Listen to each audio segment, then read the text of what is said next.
Good day po teachers! Welcome back po dito sa Learning Pack kung saan po tayo share ng latest DepEd news and updates and free learning resources. So ito po nga pong balita no teacher na mainit pa po no. Usap-usapan po itong napabalitang pagkakaiba po sa service credit na makakuha po natin sa pag-service po natin ngayon pong eleksyon.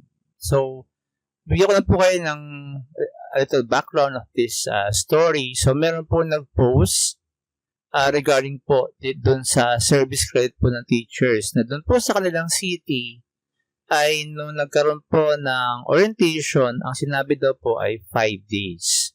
Pero marami rin pong teachers ang nag-comment doon sa post na yon at nagsabi na sa kanilang lugar, ang sinabi naman po ay 10 days service credit. So, napakalaking issue po ito teachers dahil alam naman po natin na ito pong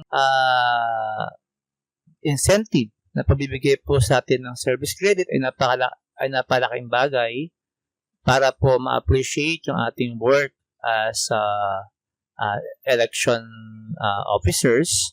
At the same time ay malaking tulong rin po sa atin itong mga service credits na to. So, bigyan ko lang po kayo ng some comments po doon sa post na nakita po natin.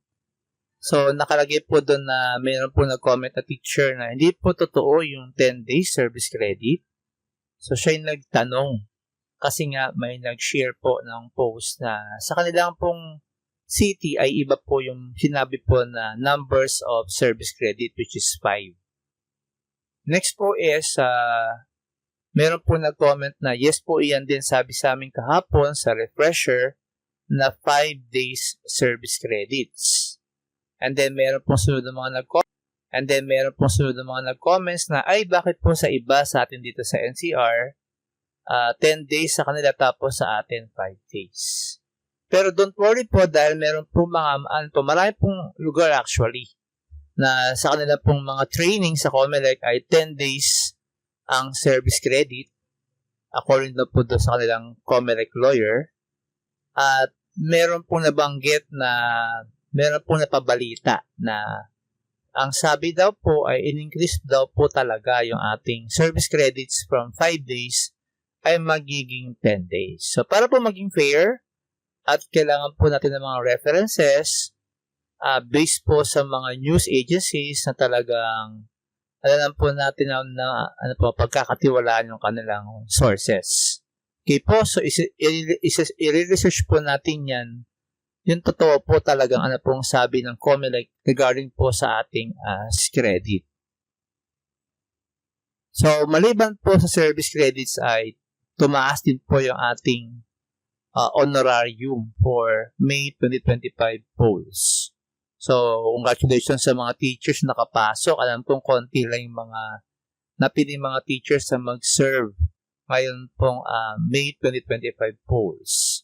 So, sabi rito, kakatanggap po ng honorarium rates yung mga Board of Election Inspectors, 12,000 for the chairperson, 11,000 for the poll clerk, and 10,000 for the third member, and the 8,000 pesos for the support staff. So, yan po ay according sa Philippine News Agency. So, ito po yung website po ng ating government. So, pumunta naman po tayo sa service credit. Din po yung ating pinaka-main topic po, no?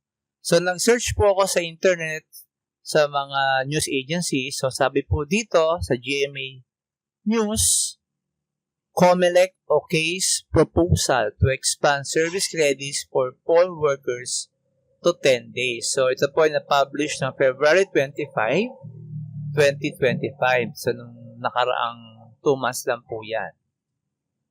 So, sabi po rito, the Commission on Elections, COMELEC, and Bank has approved the increasing of service credits of government personnel rendering services for election 2025 from 5 days to 10 days.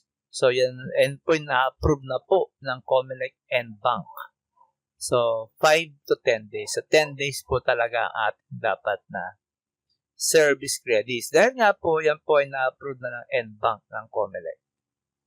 And then another news agency rin po, we have Inquirer.net, more service credits for teachers, government personnel, serving in Maple. So, na-publish rin po to noong February 26, 2025.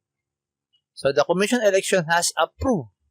So, clear po yung word na yun, no? Approve a proposal of 10-day service credits of teachers. So, sa inyo po teachers, ano pong sabi sa inyo ng inyong COMELEC officer? 5 days po ba or 10 days? So, 10 days. So, share nyo lang po yan sa ating comment sections.